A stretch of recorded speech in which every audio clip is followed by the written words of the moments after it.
नमस्कार दोस्तों, आप सुन रहे हैं हिस्ट्री सुनो विद अनुराग।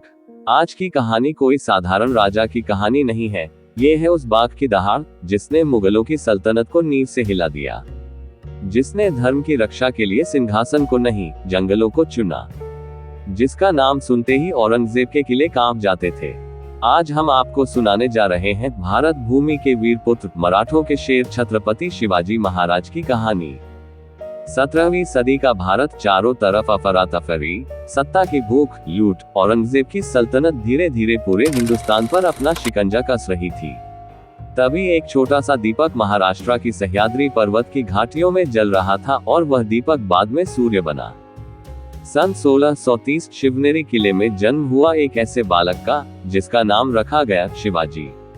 माँ जीजाबाई ने रामायण और महाभारत के संस्कारों से शिवाजी की आत्मा को वीरता और धर्म से भर दिया। पिता शाहजी भोसले एक मराठा सरदार थे जो बीजापुर की सुल्तानत में सेनापति थे। लेकिन शिवाजी की आंखों में कुछ और ही सपना पल रहा था, एक स्वतंत्र हिंदवी स्वराज्य का। बचपन से ही शिवाजी को तलवार, घुड़सवारी, राजनीति और गुरिल्ला युद्ध की ट्रेनिंग मिली और मात्र 15 वर्ष की उम्र में उन्होंने अपनी पहली राजनीतिक चाल चली, तोरना किला जीत लिया। इसके बाद तो जैसे मानो एक तूफान उठ खड़ा हुआ। उनकी सेना छोटी थी पर हिम्मत हिमालय से ऊंची। शिवाजी ने पारंपरिक युद्ध के बजाय गनिमी कावा यानी छापामार युद्ध नीति अपनाई। जंगल, पहाड़, गुफाएं, सब कुछ उनके किले थे। मुगल और आदिलशाही सेना जब आई, लौटकर कभी सुकून नहीं पाया। स्मॉल डायमंड अफजल खान की हत्या। 1659 में बीजापुर का सेनापति अफजल खान शिवाजी को खत्म करने निकला।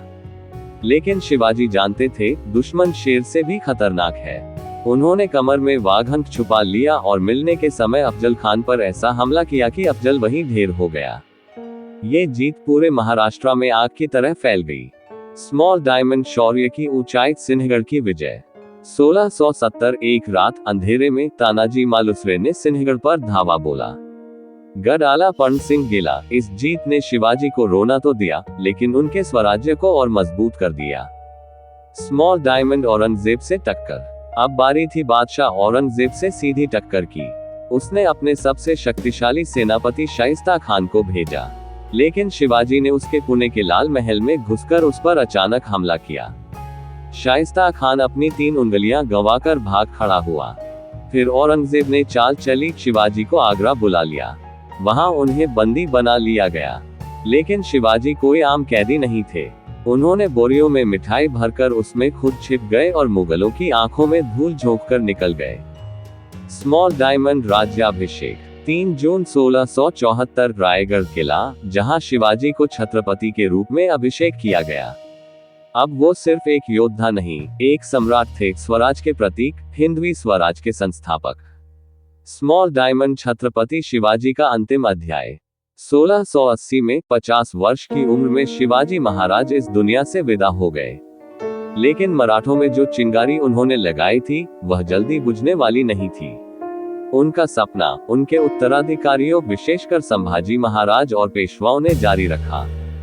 शिवाजी सिर्फ एक राजा नहीं थे, वो एक विचार थे, एक क्रांति थे, एक चिंगारी थे, जो आज भी हर भारतीय के सीने में जलती है। उन्होंने सिखाया कि तलवार सिर्फ हथियार नहीं, आत्मसम्मान की ढाल भी होती है।